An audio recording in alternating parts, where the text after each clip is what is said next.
thank you very much for being the hardy ones who made it through the blockades and, as I understand, no buses and all of that to join us here today. I'm very excited about this discussion that we're having because it is the future of our children, indeed the future of our country, based on what happens to the small people that we bring into the world. And as you know, I always say, tell me about 13 million children in the United States who live in poverty. Why is that? How can that possibly be? And how can it possibly continue? And how can people possibly turn their backs to them? So the people sitting on this stage are not doing that. They are actively engaged in finding solutions and supporting mothers and babies and making sure that from inception they have what they need to thrive in this country. So you're in for a treat. But we would like to start this program by having my very dear friend, my ERA buddy, the Congresswoman Carolyn Maloney, to start us off.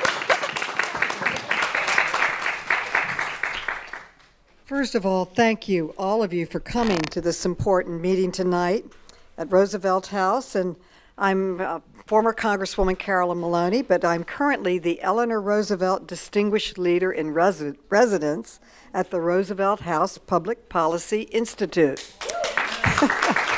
And we have a very, very special event tonight, the third and final event in our Child Poverty series here at Roosevelt House, called The Invisible Americans.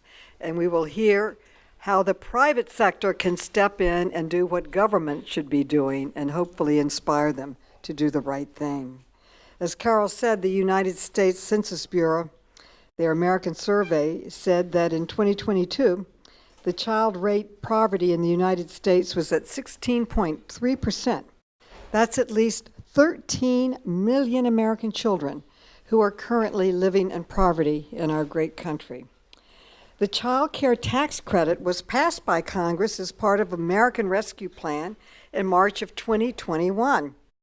It was marked up and reported favorably out from the Committee on Oversight and Reform, which I chaired at the time. I got it through. It went to the floor and passed. It was so important for millions of families suffering during COVID. In particular, we made the credit fully refundable and expanded its application to millions more low-income families. This forum tonight is so critical for not only raising awareness, but also to bring together like-minded people who can actually make a difference today for those families going forward. We have some of them here with us tonight, leaders who understand that direct payments to children and families in need are not a handout, but a lifeline for their life and for their health. I am now turning it over to Carol Jenkins to introduce the full panel and to moderate us tonight. Carol is the co-host of the Invisible American podcast, along with Jeff Madrick. Is Jeff here tonight? Thank you so much, Jeff, for this. She is chairwoman of the ERA Coalition. She is an Emmy Award-winning news correspondent, former television host. She is a co-founder of the Women's Media Center, a nonprofit created to increase the participation of women in all forms of media. And she is a trailblazing women's rights activist. And what I really like about Carol, she's not afraid of anything or anyone or any challenge. She is always ready to go forward. I now recognize my good friend, the great and outstanding Carol Jenkins. Thank you so much. And as you know, the only reason, Carolyn, we're all so brave is that you were in the very beginning, and you continue to be. Thank you so much for that welcome to Roosevelt House. And we want to thank the Roosevelt House director, Harold Holzer, Basil Smikle, who is the Director for Public Policy, Jessica Newworth, who is Director of the Human Rights Program here. And we love, as we say, making history in this room, which is full of history. You actually are in the former home of the Roosevelts, and you'll be able to see afterwards some of the rooms that they inhabited, the library and all. So we are standing on sitting in hallowed ground, and thrilled to be here. Our goal today is to talk about the growing trend of direct and automatic cash payments to support our children, not just by the federal government, because we all know that that's not working so well, but by states, by cities, and by private donors. To do this, we're joined by Holly Fogel, who is the founder of the Bridge Project, Daniela Gutierrez, a mother in the Bridge Project and the mom of Jeremiah, Dr. Mona Hanna-Attisha of RX for Kids in Flint, Michigan, and Dr. Catherine Monk, founder of the Perinatal Pathways Lab at Columbia University. So thank you all.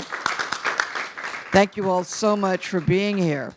Well, Jeff Madrick, and I'm glad to know that Jeff made it here. Thank you so much for braving the protests and everything else that's going on in the streets. Jeff and I created Invisible Americans podcast because of our passion, and he, of course, was the author of a book called The Invisible Americans, The Tragic Cost of Child Poverty.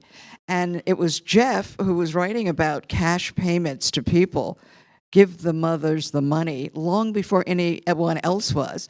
And he, in fact, was funding researchers to make sure that this happened, that the child tax credit actually got to be. So, Jeff, we want to thank you so much. Can you raise your hand back there for this tremendous work? And I just want to let everybody know that we are now a 501c3 nonprofit communications project. And in addition to the podcast, we have a website and events like this. This is the third event in our child poverty series here at Roosevelt House. And all of the events can be found on our website. It's theinvisibleamericans.com. And we are so thrilled to be collaborating with Holly Fogel and the Bridge Project in tonight's event. And Jeremiah, thank you for joining us. Hi, come. We're thrilled to have you because you're the reason we're here. Exactly. And I'm only jealous that I'm not cuddling, but I'll try to get my turn. Holly Fogel is the founder of Monarch, the Foundation, and the Bridge Project, the nation's first and largest unconditional cash program for babies. It supports healthy development for babies during their first 1,000 days of life by providing their mothers with consistent, unconditional cash on a biweekly basis. In just 3 years, the Bridge Project has added 1,300 babies and mothers to the program, scaled its presence to all 5 New York City boroughs, Rochester, Buffalo, and now Milwaukee. She's committed over $35 million of her own money by starting $35 million directly into the hands of New York's families. And over the next 2 years, the Bridge Project will expand to 3 new regions of the United States and add more than 2,000 more babies to its program. Holly, we are so pleased to have you with us, and thank you so much for your contribution. Carol, I am thrilled to be here. It's always a pleasure to be with you in, as you said, hallowed ground. And I think we were sitting in a room that they hashed out the New Deal in at one point, and it just feels very fitting to think about investing in our country's future in this place, which is really what we're going to talk about tonight. And it's a huge honor to be on the stage with this group of women, some real heroes among us, and Jeremiah too, of course, who might fall asleep there, Daniela. It looks like it. I think we are... No. We are big believers in preventing versus undoing, and that was really the genesis of all this. So that means babies, not after-school programs.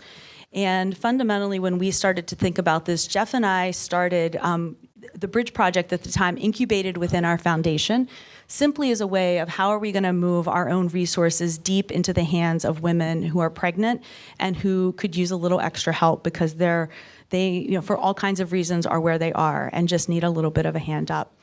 And so that's where we had started. I think what we quickly realized is that we were onto something much bigger than how to move our resources, that we could also help other people who care about women and children and babies in this country move their resources. And so we spun the Bridge Project out, and I think that's led us to two important things, because a lot of times I get the question of where does this go? How is this sustainable? I think the first thing we would say is, well, private philanthropy can actually make a pretty big difference in the short term in this space. And as Congresswoman was saying, sometimes private philanthropy needs to lead and put some pressure back on government in terms of what we should be doing for our littlest. So if nothing else happens in my life, but we're able to help a bunch of women do what they need to do for their children, I will die content. But I'm a dreamer, and so it's not going to stop there, right? And that's why I'm so thrilled to be on the stage with these women, because it also means we need to harness our collective voices. Dr. Monk, in the research she's doing, very fundamentally, which you'll hear about, that could lead to real additional public policy changes at the federal and state levels. And Dr. Mona, who is already we were just joking because, as you said, the largest cash program, Mona's passing me up, and as she said, it's not competitive, but it is. That was the little exchange we're having. We will take that competition all day long. And I think she's harnessing private and public we dollars. have a rivalry going on It's here. good. Who's feeding more babies? Exactly. And I think this idea, though, of how do we harness private-public partnerships going forward to push, and Mona's going to talk to us about that tonight. So that is all really exciting to me. A couple of just quick stats I'll put in your mind that I think are exciting to us at Bridge. So as Carol said, we now have over 1,000 moms, almost 1,300 moms across New York State. Milwaukee, we just launched a few weeks ago. What gets us excited are tidbits like this, that 70% of our moms who are in transitional housing at the start of Bridge are out at 9 months. That's huge in terms of a woman being able to save first and last month's rent deposit and be able to move out onto her own. That 17% of our moms have gone back to school, either in a part-time or full-time way, and not just to get a GED, to get a bachelor's degree, et cetera.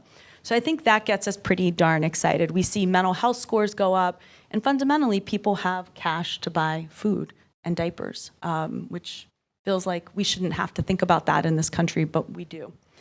So ultimately, we have to continue to push our governments to take care of our littlest and most vulnerable neighbors. But until then, we need to keep pushing, all of us in this room. Which does lead us to talk about the child tax credit, Carol, as we were saying. And Congresswoman Barbara Lee sent in a message for us that I would like to read. And for those of you who don't know her, she had introduced Resolution 551 in the House, which was a comprehensive deal to think about child poverty. So this is her statement from tonight. Good evening. I wish I could be here with you all in person today, but please accept my deepest thanks to the Invisible Americans podcast for inviting me and holding this important series of convenings. Visible Americans has become a valuable voice in the fight to end poverty through just systemic policy change. While we all come from different backgrounds, our goal is the same: end the silent epidemic of poverty affecting millions of children. Ending poverty is personal for me. During a difficult period as a young single mother, I received public assistance while attending college and raising my 2 sons. I know what it's like to struggle to put food on the table, and the fact that 11 million children across the country are experiencing that kind of poverty today is devastating. We know it doesn't have to be this way. In this richest country in the world, poverty is a policy choice. I spent my time in Congress fighting to make our economic and social policies more just, from leading the Democratic Caucus Task Force on Poverty to fighting for SNAP and WIC on the Appropriations Committee. It's not just a moral failure, it's a threat to our nature's future well-being. Today, we say to children across America, we see you and we will not leave you behind. Thank you, and keep up the great work. Thank you so much. Thank you, Congresswoman Lee, for that. Well, on our podcast, we've interviewed many people. We're in our second season, and some of them are in office, and some of them have been fighting against homelessness and against food insecurity and for the child tax credit. And one of those is New York Congressman Dan Goldman. We've talked with him a few times, and he's a member of the Dad's Caucus. I don't know whether you know that. Let's have a listen to Congressman Goldman. Hi there, everyone. I'm Congressman Dan Goldman from New York's 10th District in Lower Manhattan and Brooklyn. As you are all well aware, child poverty is an unacceptably large problem in our country. In fact, nearly 1 in 3 children live in poverty for at least some part of each year. This is far more than just a policy failure. It is a moral failure. No child in America should go to bed cold or hungry. No child in America should worry whether they can see a doctor or not. And no child in America should worry about whether they will even have a bed to sleep in at night. Children in America should be worried about going to school, making friends, just being a kid, nothing else. As a founding member of the Congressional Dad's Caucus, I am proud to be a part of the fight to end child poverty. We're pushing for policies that will support working families across the country. We must expand access to high-quality, affordable childcare and early childhood education to give all children the tools they need to succeed. Studies show that children with access to childcare and early child education have far better outcomes than those who do not. I'm also fighting for paid family and medical leave because no one should have to choose between a paycheck and taking care of their loved ones. And we are all aware of the most successful tool that we have to combat child poverty, the child tax credit. During COVID, an expanded child tax credit lifted more than 40% of children out of poverty. That's 3 million children. After Republicans let it expire, child poverty rose quickly. Along with my Democratic colleagues in the House, we made sure that an increase in the child tax credit passed in this body, and now it is time for the Senate to act. Congress must also look to protect the most vulnerable among us, unaccompanied migrant children who are often forced to navigate a complicated system in a foreign country all by themselves. My Children's Court Act would reform our immigration system and make sure that every unaccompanied migrant child has access to the legal services and additional support they need to navigate our system. I will not stop fighting until all children in America, regardless of their background, have an equal opportunity to pursue the American dream. Thank you, Invisible Americans, for all of your efforts to end child poverty. It is an honor to do this work alongside you. Now let's get to the business here. So Dr. Mona, my pleasure to introduce you. She was like, I'll give you the short version. And I was like, it's really important to say who you are because this is one of 3 rock stars on this stage, but she's the Associate Dean for Public Health and C.S. Mott Endowed Professor of Public Health at Michigan State University's College of Human Medicine. She's the founding director of the Pediatric Public Health Initiative and Innovative Partnership of MSU and Hurley Children's Hospital in Flint, Michigan. You might have heard her. Now you're getting some clues, Flint. Dr. Mona was named one of Time Magazine's 100 most influential people in the world and recognized as one of USA Today's Women of the Century for her role in uncovering the Flint water crisis and leading the recovery efforts. The author of What the Eyes Don't See. Invisible theme, what the eyes don't see, invisible. A story of crisis, resistance, and hope in an American city and maybe for this country. Winner of the PEN American Freedom Expression Award, she and Dr. Luke Schaefer, who I also think is amazing, have created RX Kids, a first-in-the-nation public-private program that provides cash support for every child born in Flint, beginning at 20 weeks of pregnancy. Thank you. Thank you. Thank you. Thank you. Thank you. Thank you. It is so exciting to be here, Carol, Holly, everybody. It is a pleasure to be here. It is an honor to be in this space. I'm a huge Roosevelt fan, an Eleanor fan, a New Deal fan. I think the work that we are all talking about is the work of Social Security. Social Security is investing in our old, but really Social Security is investing in our babies. It is investing in our young.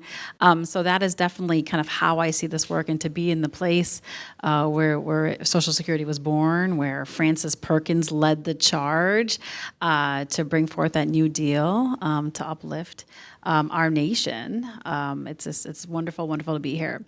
So I am a pediatrician, and I have the best job in the world because I get to hang out with these guys. I get to hang out with these guys all day long, and it is an absolute joy. I pinch myself when I wake up and I go to work because so much of my work is about making sure they're healthy today, taking care of their snuffles and their fevers and their broken bones. But my work as a pediatrician is to make sure that our kids have the brightest future possible. And that's hard. That is hard work to do. It's hard to do in Flint. It's hard to do in so many cities and communities in this nation when from the moment our children are born, it is a fight. It is a fight to succeed. Flint's child poverty rate is 69%. We just heard it as a nation is about 16%. It went down to 5% during the expanded child tax credit. But in Flint, we are the poorest city in our state. We're actually the poorest city in the nation. When my babies come to see me in clinic and they're wide-eyed and they're gorgeous and they're beautiful and they're staring at me, it breaks my heart that I have no tools in my doctor's bag, that there is nothing that I can prescribe to take away the toxicity of poverty. So for a long time, I have wished for something, an antidote to poverty. And that's how RX Kids was born. We've been doing lots of amazing things in Flint, especially since our water crisis, really trying to wrap our children and families with goodness, with evidence-based child and family development promoting interventions. For example, since the water crisis, we have been working around the clock to put into place things like high-quality childcare, home visiting programs, parenting support, nutrition services, nutrition prescriptions, trauma-informed care, 24-hour mental health things. So the list goes, Imagination Library, Dolly Parton's literacy program. It's so awesome. We Reach Out and Read.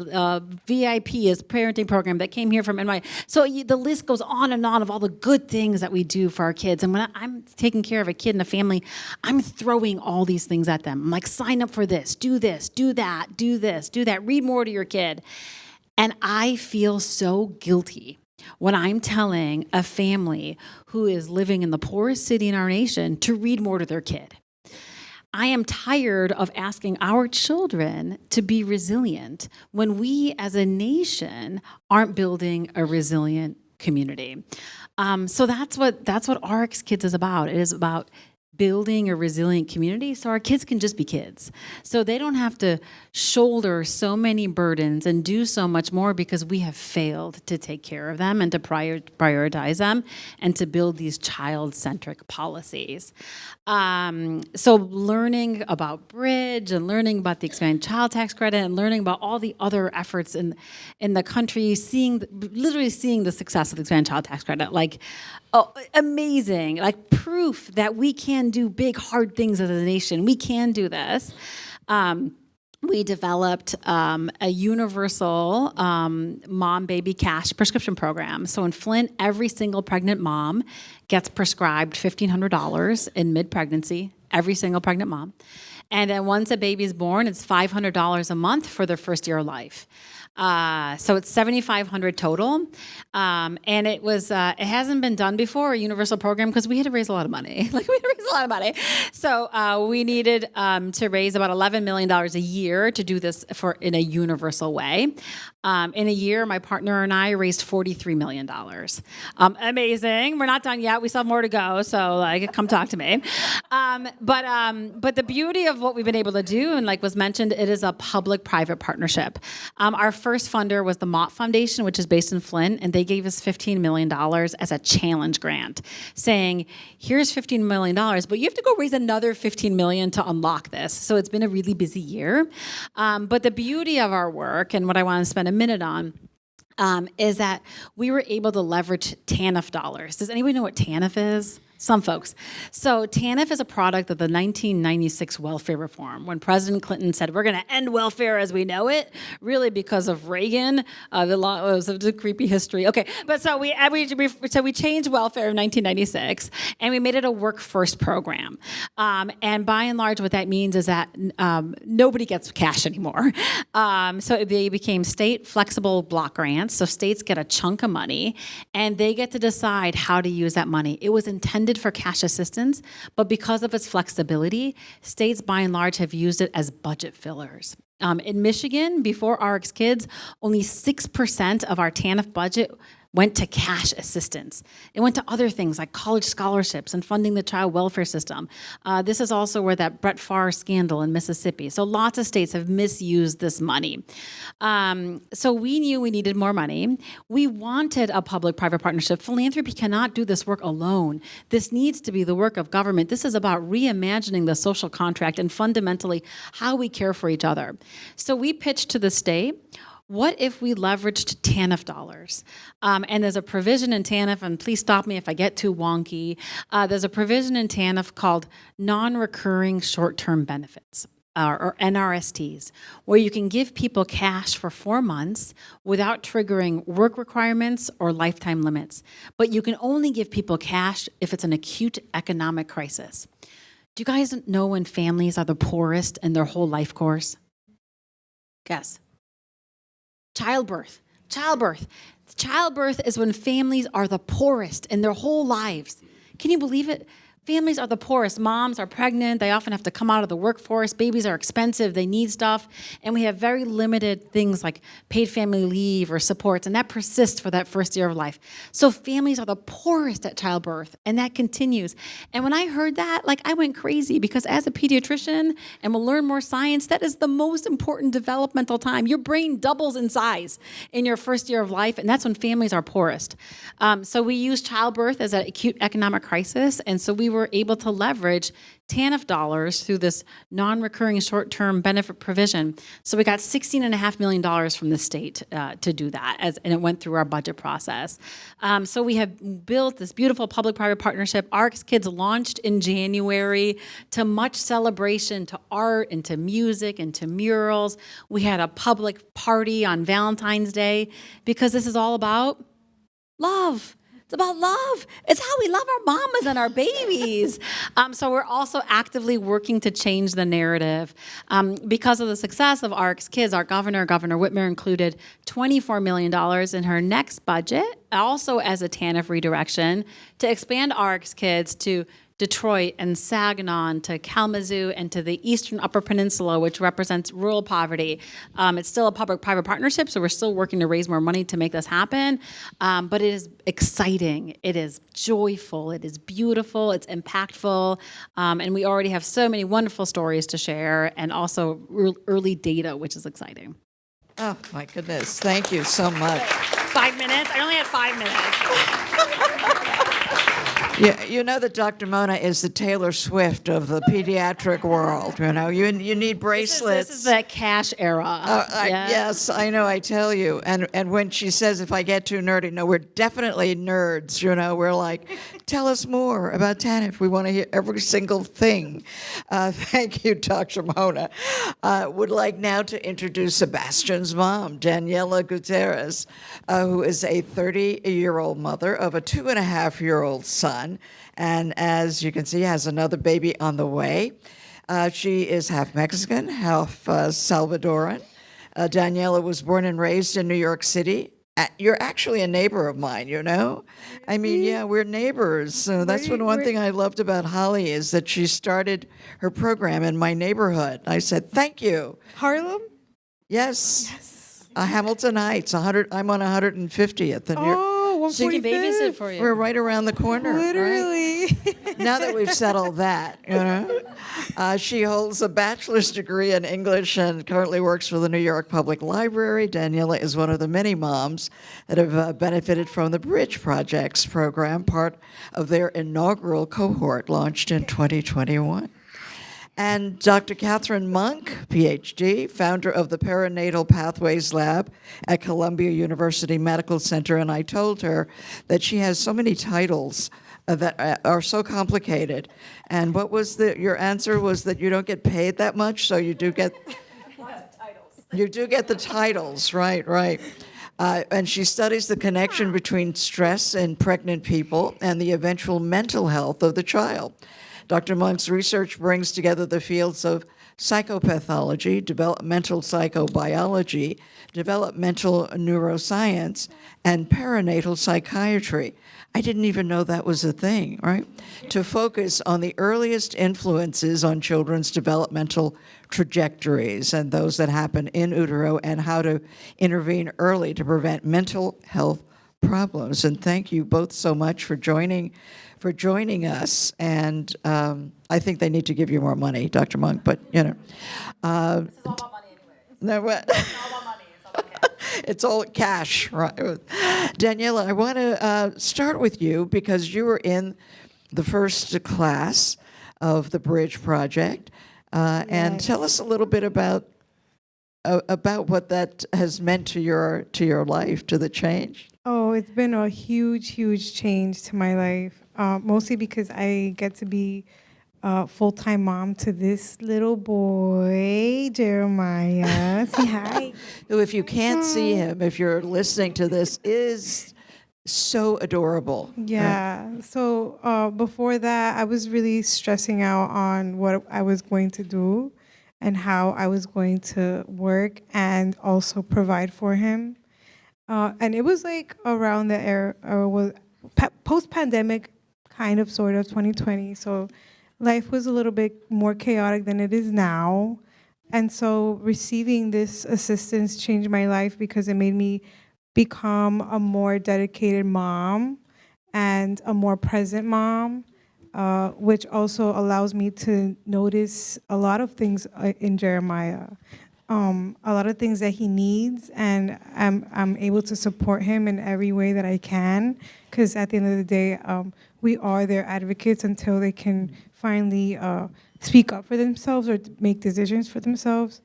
And thanks to this program, I'm still doing that with him. And now I'm able to become a mom to a brand new baby on the way. Yes. Yeah, so I'm very grateful for the program. It changed both our lives entirely. Right. So the second baby is going to have a totally different life. Yeah, because in a way I acquired tools to become the mom that I am now. Like, it allowed me the time that instead of working, go to programs for babies, take motherhood classes, nutrition classes. So these are just things that people don't talk about or see, but the time that I had is basically a lesson for the next baby. And those are tools that are like forever, they're forever tools. That's wonderful. That's wonderful. Dr. Monk, I'm sure that you are approving of what you hear here. Talk to us about your work. Absolutely, and I'm really thrilled to be here also and appreciate being on the stage with all of you, and especially Jeremiah. It's really special. You've heard a little bit about the work that we do, and I'm Daniela. I don't want. Maybe I'll ask you a little bit of a question. You can tell me if I'm on base here, because we study stress and depression and anxiety in pregnancy, and not only what it's like for the person who's pregnant, but the possibility, in fact, there's good data from our lab and others, that that kind of stress is communicated to the developing child through different biological pathways, such as, and I'll get very specific for a minute, there's an enzyme in the placenta that turns off active cortisol, the stress hormone, as it passes into the fetal compartment. And what we've seen is that when women are under huge amounts of stress, that gene is what's called methylated, so it's turned off. So then more cortisol gets into the fetal compartment and may affect, it's a contributing factor for that child's future. So it's not deterministic, but it's one of these factors that we could pull back. If we were supporting people in pregnancy, they didn't have that kind of stress and anxiety, we would be helping two generations, the pregnant person and also the future child. So I'm wondering, because Holly and I are starting a study together, if by chance is the Bridge project, has that helped your stress levels at all? Oh yeah. So I know that they say not to compare pregnancies, but like with Jeremiah, it was in 2020. I was under a severe amount of stress, and he actually was born like the size of a preemie baby at week 39. They actually wanted to pull him out at week 37 just because I was just not okay mentally. And so the placenta kind of gave out after a certain time period. So he was born very small. And the difference that I noticed is that now the baby that I'm having now is double the size of him. And there haven't been any complications in the pregnancy. I've been stress-free, no hypertension, which is one of the things I had with Jeremiah because I was just on hinge all the time. And yeah, like because of the Bridge Project and because of everything that changed for me in my life, that stress reduced highly. And I am definitely seeing the difference in this pregnancy compared to my first one. That's great. So how you're doing and the baby is wonderful. Yes. Wonderful. So just one more comment to say that this is exactly what Holly and I and her team and my team are going to be studying is I've spent about almost 30 years looking at the negative. You know, what happens if that stress, doesn't have an intervention, the depression doesn't have an intervention, how that's a risk factor for future children. So not only the pregnant person is suffering, but it puts the future child at risk for their own mental health problems. But we want to flip that around. Look at this program that can be really reducing the kind of stress, the demoralization that goes with poverty, that feeling neglected and left behind, and that goes with depression and anxiety. What if we remove that and women are really, and other pregnant individuals are really feeling cared for, taken care of, they can take care of themselves and their child? What kind of birth outcomes do we see? I'm hoping ultimately we can do the kind of work I want to do also. Look, what do we see in brain development? We look at the MRIs. So we have big plans, and I think this can have an impact with policy. I wish this weren't the case. I'm sure, Dr. Mona, you've seen this too, that oftentimes, and I'd be curious about your views, members of Congress can pay a lot of attention to biological data. It can capture them. So we need all kinds of data to make our points. So it makes absolute sense, right? You know, it's irrefutable in a way, and yet there are people who are refuting it. Many states and cities who are now against, again, as I spoke, I didn't even know this was a thing. You can be against giving cash to people who need it, So just as some states are not accepting lunch money for their kids this summer, they're not allowing, cash programs. What do you say in this environment where it just doesn't make any sense? I think that's a great question and something that we've been vigilant to look out for, the opposition, the backlash to giving an entire city of pregnant moms and babies cash. This is, once again, one of the largest cash transfers that's happening. And you know what? We're waiting for the backlash. And it hasn't happened yet. Don't go out and create it, but it hasn't. And I think, so working with my colleagues who've been in this cash space for a long time, they're like, this is really weird. Every other, design of a program or everything else in the cash space, the child tax credit, there's always backlash. And I think there's a sweet spot in this design that we're talking about. It starts in pregnancy. And that, in this bizarre post-Roe world that we live in, has excited the right side of the aisle. And then it ends at 12 months. And so gone are the traditional arguments against cash and welfare that it creates a lifestyle or a dependency. Here's some guardrails. So we have not gotten that backlash, and we have actually gotten interest from red states and red communities who want to do this. It's also low cost. We should be doing the expanded child tax credit. We should be doing something like all other countries do until like 18 years of age. But we kind of, for feasibility and replicability, laser focused on this window, this mom-baby window, because it's such a critical window neurodevelopmentally, and once again, because of that economic vulnerability. So this window is actually a small window. It's cheap. It's a low-cost thing compared to other things that we fund. So that's also kind of excited, folks, that it's really not as expensive as other things. And then I would add a couple more kind of reasons we haven't gotten as much pushback. This work is economic development work. This is stimulus work. By and large, the $9 million a year that we are giving moms in Flint are going back into the local economy. So this is a way to revitalize local economies in a very trickle-up kind of fashion. And this is how it's also been researched and done globally. It creates entrepreneurship. It creates all of these, it supports small businesses.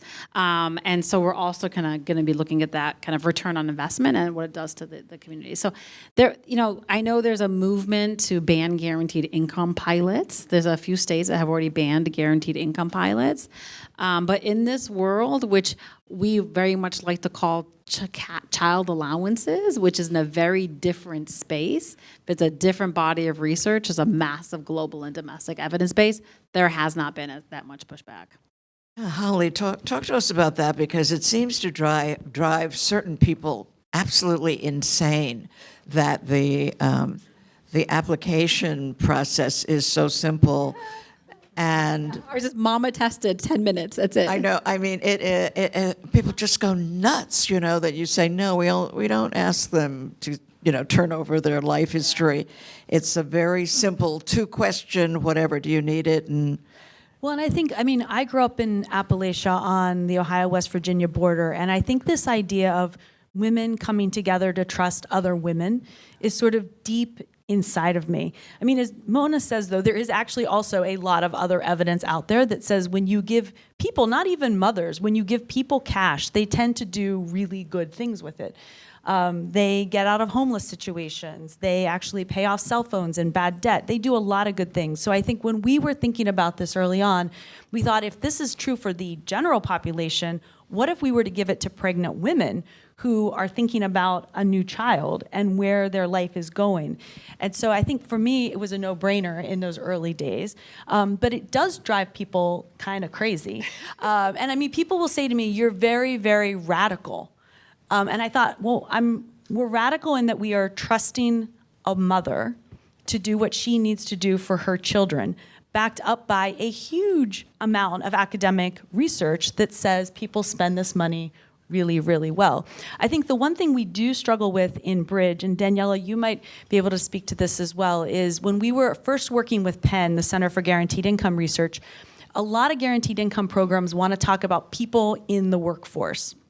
And as you're attesting to, with mothers, that's not always the best investment for our country's future, right? If you were a single guy in a guaranteed income program, yes, we might like to see that you've been back in the workforce.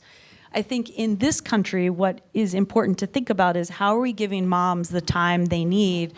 If you're cleaning a house or you're holding different jobs, there's no guarantee you're going to have paid family leave to be able to take off time to even heal from a cesarean section or some serious medical things. And so this idea that a mother has choice and freedom to do what she needs to do for her baby and her body feels pretty radical. It does seem radical, right? No, it's not. It's just like it's been around for so long. I was looking up a quote from the 1920s when they started family allowances in England, and they were also debating we have to tell the moms how to spend their money. We can't just let them spend the money. And there's a beautiful quote that women in poverty, moms in poverty, know how to stretch a dollar, and they have learned economics in the hard school of motherhood. So moms know what to do. But I think, like you said, we are also co-opting some words and really leaning on them. this is about freedom and choice. You know, cash in America started by Milton Friedman, a libertarian in the 1940s. Like, he was the one that was talking about cash. Cash is about giving people cash. Unconditional cash is really, if you're a fan of small government, you know, let people have that freedom and choice, and there's less administrative burden. Because our program is universal and unconditional, we don't have to do anything on the back end, very little. Like, it's very low cost administratively. You add, you know, criteria and guidelines and income levels, that makes the program more expensive. And I think something else that we've really leaned on, this is patriotic. Like, we're having a baby parade on the 4th of July. We are going to have all our babies in a parade. But that heart, I know that's so cute. It's so cute. Again, it's like strollers and those baby things. And but this is I'm a huge fan of history. So we had baby parades in like 1917 when we created the Children's Bureau. So it was a movement led by amazing settlement house women that said, hey, we need to do better on behalf of kids. So they were elevating the issues of babies, and they had baby parades, and it was patriotic. It was for the war effort, and that's what birthed some very maternalistic policies before the New Deal, post-Civil War, including mothers' pensions. So we have a long history of kind of doing this kind of work, but I think we have to lean on things like freedom and choice and patriotism, which it is, to get this stuff going. Right. Well, if you listen to our podcast, you'll hear Jeff and me saying every 30 seconds or so, give them the cash. Just give it to them, you know? And all of the kids, former kids that we've interviewed, tell horror stories about being with their mothers, trying to fill out the forms in the Social Security office and the whatever, and of how it drove their mothers crazy, you know, or if they were having mental health issues, it made it worse, you know? I mean, it's just... The stigma, I'm sorry, I'll stop talking, but the stigma and the shame of these forms, of anything that is means tested, whenever you have anything in society where there's haves and there's have-nots, where there's a line, you create animosity, because there's folks that are just like beyond that didn't get it. I had a 5-day-old in clinic the other day who's part of the program, and they got it in pregnancy, and they used it to buy a car seat and a monitor and all these things. And I asked the dad, and the dad was so cute. It's the first-time parents are so cute. He's like, I have ADHD. Can you test the newborn for ADHD? I'm like, I can't do that yet. But anyways, I'm like, what do you love? What do you love the most about this program? And he's like, I love that it is for everybody. He's like, we are all struggling. If you make $18,000 a year, you can't qualify things. I love that this is for everybody. So the universality, just how we're making, you know, universal school lunches, like, it removes that stigma. It says to people that we are walking alongside you. Like, we know, we see you, we hear you, we know how hard it is to raise a family and a child, and we are here for you, alongside you. This is that social contract work, and that will hopefully rebuild trust in government and institutions. Daniela, what do you think about all of this? I love that. I love it for the future of our kids, because I feel like we don't realize, but we have to invest in something that will keep going even when we're not here, because that's like the whole point. You know, we're leaving our knowledge behind and hopefully filling their little brains up to, you know, lead the way once we're not here. And so I love that, because it makes me feel safe as, like, not only a mom, but a human being, as a woman, you know? Yeah, Catherine, your further comments on... Just nodding and smiling. I mean, in essence, this approach is doing what our system should be doing, right? So it's philanthropy leading the way, and then you brought in government, and I'm hoping we can pitch in with some good new papers that will help on the policy end, and this is the direction we need to go in. So Holly, the whole idea of what you're doing, and also Dr. Mona, it's a public-private thing. Do you find that you have more philanthropists? Because, you know, the people with money really get a bad rap, you know, for just collecting their money and building. I think, was it you who told me in one of our earliest conversations with some billionaire who got a new yacht, and with that yacht he could have fed all of New York City or whatever. You know, I mean, you guys may have seen that statistic that came out last week, that the top 3 people in our country now hold as much wealth as the bottom 166 million. And so I think just this notion of we are so rich as a country, and how, I think this again goes back to my upbringing of, when you've gone somewhere, you have to remember where you came from and turn back around and lend a hand. And I think, like Daniela, you're going to go forward and lend other hands to other people. And I think that's just, to me, what is being patriotic and all of these things. But I do think we need to push government, but we also need to push philanthropists of a lot of this. Speaking with my philanthropy hat on, we love to have control. We love to have lots of reports and metrics and all of those things to come back. Right. And at the end of the day, I would like to push us to say, let's trust and invest in our next generation of Americans. And I think that feels to me like a pretty smart investment. But we have work to do, both publicly and privately, Carol. So Holly is the Mackenzie Scott of babies, right? I would love that. I wish I had Mackenzie Scott's Right, money. right, We would have a lot more babies over here, Mona. I would be winning. If you know Mackenzie Scott, who's given away, she just gives she hasn't it given us money away. yet. But philanthropy is excited. We have over probably a dozen foundations and family foundations and folks that have signed on. Folks I've never even heard of never stepped foot in Michigan, but they are joyfully excited about this work. They're like, we've been funding things in mental health and nutrition insecurity and housing instability, but just as I was frustrated to be band-aiding and being reactive, they're like, we could just fund this, and it's intersectional. They're like, we've had some foundations like, well, we don't do early childhood. I'm like, this is economic justice. This is democracy. This is we're actually going to measure this impact of this on civic engagement and voting. We think something like this is going to restore democracy in our communities.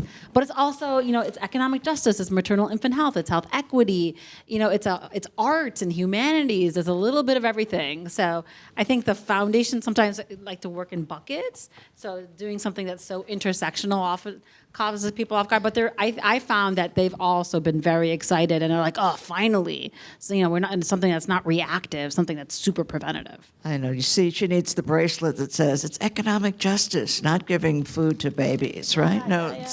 It's something else. Do we have time to take a couple of questions from the audience? We have a microphone. Great. Anybody have? There's a hand up back there. Just a point of clarification. Is it that the money will be directly provided to anybody who is pregnant? There's no limitations whatsoever? And how do you distribute the funds or make a determination if you only got limited amount of funds, giving it to the people who really need it? And is a person allowed to, another question, sorry, is a person allowed to, in the case of like Danielle, reapply and get another source of funding to continue on? For additional babies? How does that work? Just mechanics. It's a good question. All right. Yeah, I'm happy to start. And our programs are a little bit different. So with the Bridge Project, we fund for 3 years. So it's about the 1,000 days of life. And our criteria is simply you have to live in whatever zip codes we're working in or whatever city we're working in. You have to live below $52,000 of household income. And you have to be pregnant, obviously. And I think beyond that, then those applications happen. We take that and we do a random selection of the moms. So, and then our program is different. It's kind of follows this concept of targeted universalism. So it's targeted to poor communities, but it's everybody in that community. So we looked at kind of vital records, birth certificates. So we've raised enough money to meet the full denominator of births in our community. And people just have to be a resident of that community and then either be pregnant or have a baby, and they upload kind of verification of those things. Very short, less than 10-minute application. Our program is administered by the international leader in cash transfers, an organization called Give Directly. So they do this globally. They run many of the U.S. kind of cash transfer pilots. So they are the ones that help enroll, verify, do safeguarding and fraud detection. Is it just, if I could follow up, is there an adjustment based upon the person's financial needs? So for example, if somebody's below that threshold, way below, who may need more funds, will get that as opposed to somebody who's higher up in the For our program, no. So everybody gets the same amount. We also have been able to work closely with the state. A little bit of philanthropy blended in the cash transfers protects public benefits. So this money that they're getting from us doesn't count as income, it counts as a gift. So it doesn't, for example, kick them off of WIC or SNAP or Medicaid or something. Yeah, we don't adjust either. And the average household income of our families in New York City is $16,000 a year. Yeah. So think of that as $16,000 that was. I'm gonna up you. So In New we York have City. some of those numbers.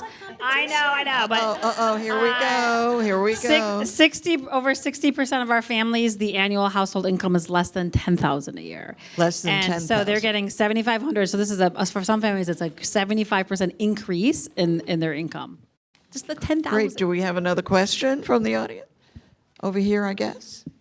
My name is Holly Wertman. I work with WIN NYC.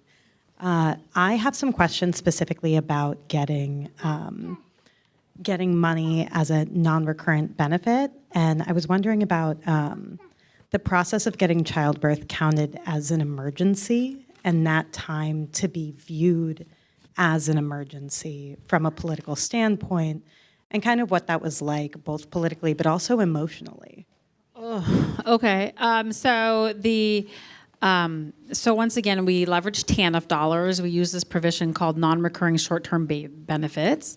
Other states have used this, for example, for winter or for heating costs, and they give people 4 months of cash for any kind of acute issue. So we had to work closely with our state TANF office. And they agreed that, yes, look at the data. Childbirth is when families are poorest. And then they had to get it approved by ACF, the Federal Administration for Children and Families. And that is actually still in process, but it's almost done. And the reason it's still in process is because they're covering the prenatal and the first 3 infant allowances. Those are the 4 allowances that they're covering. And they're covering the prenatal allowance, which gets us into this whole milieu of personhood and viability. So they wanted to make sure that it was so legally sound that if we have a future administration that's not excited about this work, it would be okay. Then once it's approved, whatever use of NRSDs, it has to go into the TANF state plan. Every state is different. Every use of TANF dollars in Michigan has to be legislated. So it had to go through our budget, but doesn't have to be the case in other states. We are working on a playbook to help other states do this, and we're happy to work with other folks. We're helping folks in Philly and on other places. Great. Well, I think we are nearing the end of our program. I would like to have everybody give a wrap-up. We need to do this again because you all are just phenomenal. Dr. Monk, if you could, tell us. 30 seconds.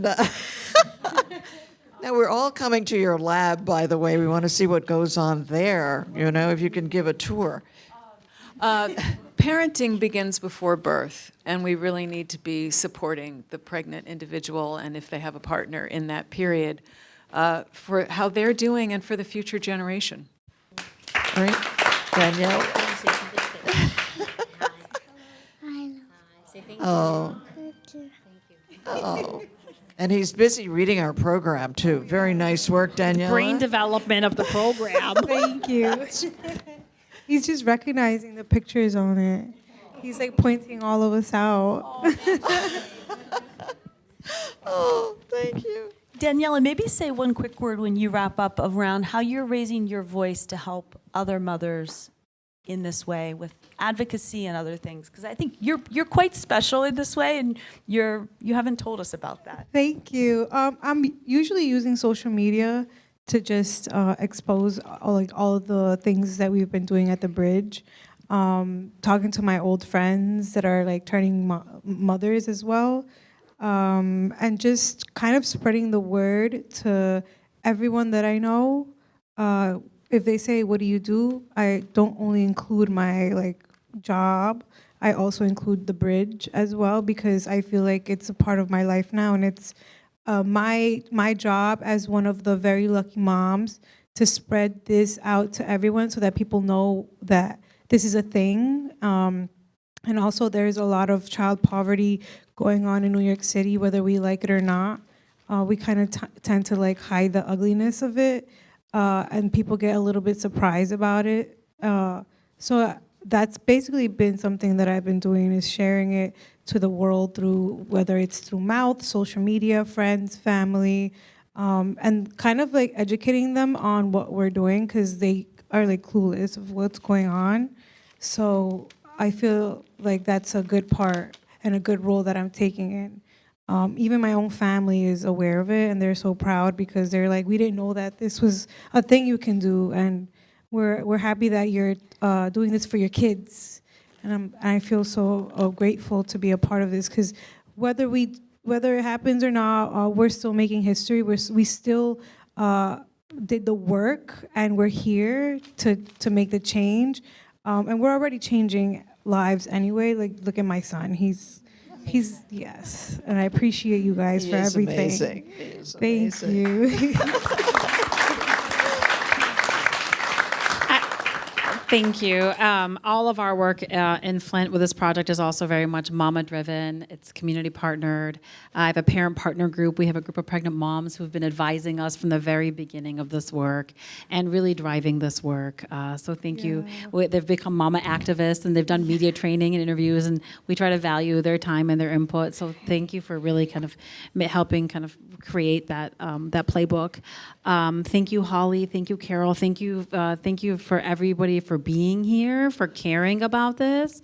Thank you for recognizing that we don't have to shrug our shoulders and be okay with the status quo, that we are like, making the impossible possible, and that, we absolutely, we saw we can do this as a nation with the expanded child tax credit. We have to keep this work in the public imagination.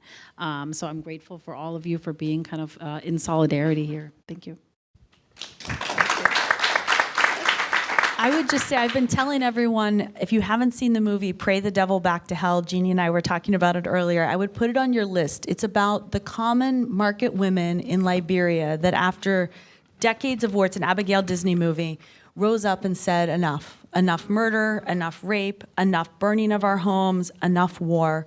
And as the women of this community, it's enough. And I thought these normal, just market women join forces, protest, and they get men who are pretty scary looking with like AK-47s, right? Like true warlords. They get them in these rooms, and they get them to negotiate a peace settlement. And so I think my dream is, when I sit on a stage with women like this, for us collectively as Americans to say enough. Like, enough of our babies not having food, enough of our babies not having diapers and access to childcare in the way that we all deserve for these children to have.